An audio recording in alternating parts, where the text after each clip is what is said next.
एक बार फिर mission take classes में आप सभी का स्वागत। पूर्ण क्वेश्चन लेकर आए हैं बिहार पावर कॉर्पोरेशन पेपर के लिए। अब बात करते हैं प्रश्न नंबर 1। स्टार डेल्टा स्टार्टर विधि में प्रत्येक फेज वाइंडिंग में वोल्टेज किसके बराबर होती है? स्टार डेल्टा स्टार्टर विधि में प्रत्येक फेज वाइंडिंग में वोल्टेज किसके बराबर होती है? तो प्रत्येक फेज मतलब बीपी की बात कर रहा है। किसकी बात कर रहा है? बीपी की। किसकी बात कर रहा है? बीपी। प्रत्येक फेज में जो वोल्टेज होगा वो होगा VL/√3। क्या होगा? VL/√3। यहाँ पे VL जो है वो है लाइन वोल्टेज, इसलिए ऑप्शन नंबर 4 सही होगा। Clear? Question number 2। XLPE copper cables की शॉर्ट सर्किट करंट रेटिंग किसके द्वारा शासित होती है? XLPE, ये क्वेश्चन बहुत बार आया हुआ है। XLPE में X का पूरा नाम क्या है? XLPE cross linked polyethylene. Cross linked polyethylene इसका पूरा नाम है। तो बात करते हैं ऑप्शन। सप्लाई वोल्टेज, कंडक्टर प्रतिरोध, कंडक्टर कैपेसिटेंस, कंडक्टर प्रतिबाधा। तो यहाँ पे जो ऑप्शन सही है वो है ऑप्शन नंबर 4, कंडक्टर प्रतिबाधा। प्रश्न नंबर 3।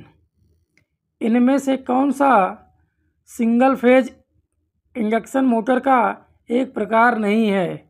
ये इंडक्शन है। ये क्या है? इंडक्शन है। इनमें से कौन सा सिंगल फेज इंडक्शन मोटर का एक प्रकार नहीं है? Repulsion start induction motor, shaded pole induction motor, split phase induction motor, slip ring induction motor. तो स्लिप रिंग जो मोटर है वो 3 फेज का है, सिंगल फेज का मोटर नहीं है। तो यहाँ पे जो ऑप्शन नंबर 4 वो सही होगा, क्योंकि ये 3 फेज मोटर है। क्या है? 3 फेज मोटर। अब बात करते हैं क्वेश्चन नंबर 4 का। अर्थ लीकेज करंट का पता लगाने और लीकेज करंट के पूर्व निर्धारित मान से अधिक होने पर सप्लाई को डिस्कनेक्ट करने के लिए इस्तेमाल किया जाने वाला कंट्रोल उपकरण है ELCB, MCB, आइसोलेटर, फ्यूज। तो ELCB का जो पूरा नाम होता है वो है अर्थ लीकेज सर्किट ब्रेकर। इसके पूरे नाम से ये क्वेश्चन क्लियर हो जा रहा है, अर्थ लीकेज सर्किट ब्रेकर। तो यहाँ पे ऑप्शन नंबर 1 सही है। और MCB का जो पूरा नाम है मिनिएचर सर्किट ब्रेकर। और आइसोलेटर जान ही रहे हैं। फ्यूज, फ्यूज के बारे में जान रहे हैं, लेकिन फ्यूज की एक विशेषता है, फ्यूज की एक जो विशेषता है लो करंट, सॉरी, फ्यूज की जो विशेषता है निम्न प्रतिरोध,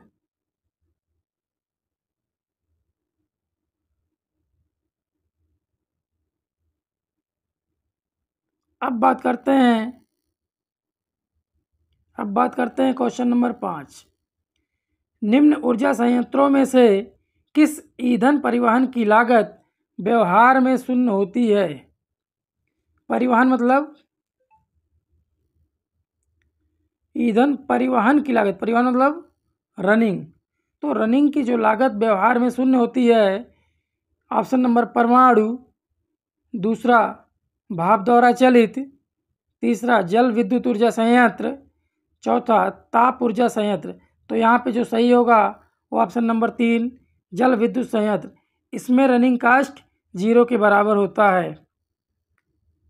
अब अगले क्वेश्चन की बात करते हैं, प्रश्न नंबर 6। किसी पावर सर्किट में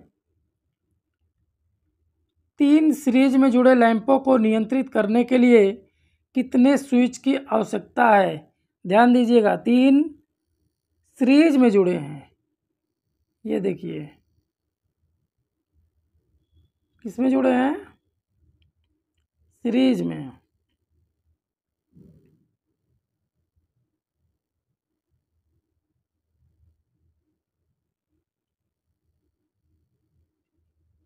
पे वोल्टेज जो सप्लाई दे रही, तो कितने स्विच की ज़रूरत है? एक स्विच का। तो ऑप्शन नंबर 4। यदि सीरीज में जुड़े हैं तो एक ही स्विच से सारे ऑपरेट हो जाएंगे।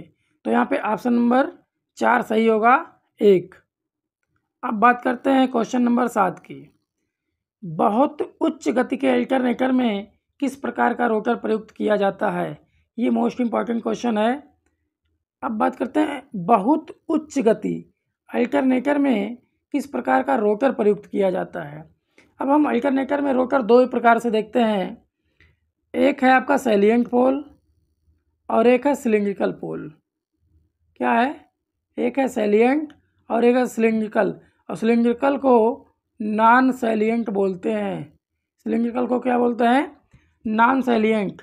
तो यहाँ पे जो ऑप्शन सही होगा, नॉन सैलिएंट पोल सही होगा। जबकि सैलिएंट पोल जहाँ पे लगाते हैं जहाँ पे स्पीड कम चाहिए, जहाँ पे स्पीड कम होता है वहाँ पे सैलिएंट पोल रोटर यूज किया जाता है। जहाँ पे स्पीड ज़्यादा चाहिए, हमें उच्च गति प्राप्त करना है, वहाँ नॉन सैलिएंट पोल अथवा सिलिंड्रिकल पोल यूज किया जाता है। बहुत इंपॉर्टेंट क्वेश्चन है। अब क्वेश्चन नंबर 8। यदि किसी रेफ्रिजरेटर की बिजली की खपत 680 किलोवाट घंटा प्रति वर्ष है, मतलब 680 यूनिट प्रति वर्ष है, और बिजली का खर्च 50 पैसे प्रति kWh या प्रति यूनिट है, तो 2 वर्ष में बिजली का खर्च कितना होगा? तो एक वर्ष में 680 यूनिट, एक वर्ष में 680 यूनिट, तो 2 वर्ष में गुणे दो, और बिजली का खर्च 50 पैसे प्रति kWh है, तो 50 पैसे को हम लिख सकते हैं 1/2 रुपये में। तो 2 से 2 कट गया, कितना आ गया? 680। तो यहाँ पे जो ऑप्शन सही है वो 680 रुपये बिजली का खर्च होगा। अगला क्वेश्चन नंबर 9। किसके मदद के साथ एक एसी जनरेटर बिजली की ऊर्जा को बाहरी भाग के लिए संचारित करता है? मतलब इस क्वेश्चन का कहने का मतलब है एक ऐसा जनरेटर किसकी मदद से ऊर्जा या बिजली को बाहरी सोर्स से जोड़ता है? Slip ring, field magnet, field winding, core magnet. ये हम बात करते हैं एसी जनरेटर की। तो जो भी एसी जनरेटर होता है वह एसी ही निकालेगा। तो एसी निकालने के लिए हम स्लिप रिंग की बात करते हैं। तो यहाँ पे जो ऑप्शन सही होगा, ऑप्शन नंबर 1। अगर यहाँ पे जनरेटर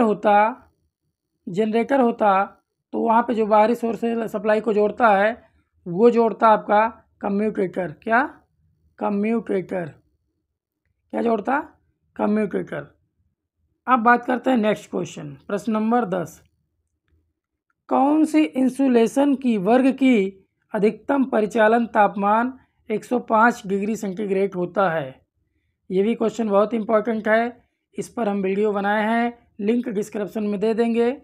इसका पूरा डाटा देख लीजिएगा किसका कितना होता है। अब देखते हैं क्वेश्चन।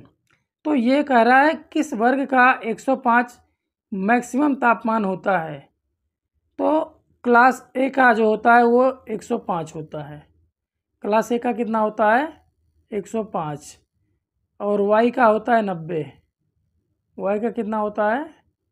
90। तो इस तरीके से यहाँ पे जो ऑप्शन सही होगा वो होगा ऑप्शन नंबर 1। अगर इस तरीके से वीडियो को पाना है तो चैनल को लाइक करें, सब्सक्राइब करें, शेयर करना ना भूलें। साथ ही में व्हाट्सएप चैनल का लिंक डिस्क्रिप्शन में दे दिया जाएगा, उससे जुड़ना होगा तो आप अवश्य जुड़ सकते हैं, जिससे हम PDF पेपर वहाँ से प्रोवाइड करवा देंगे। थैंक यू, धन्यवाद।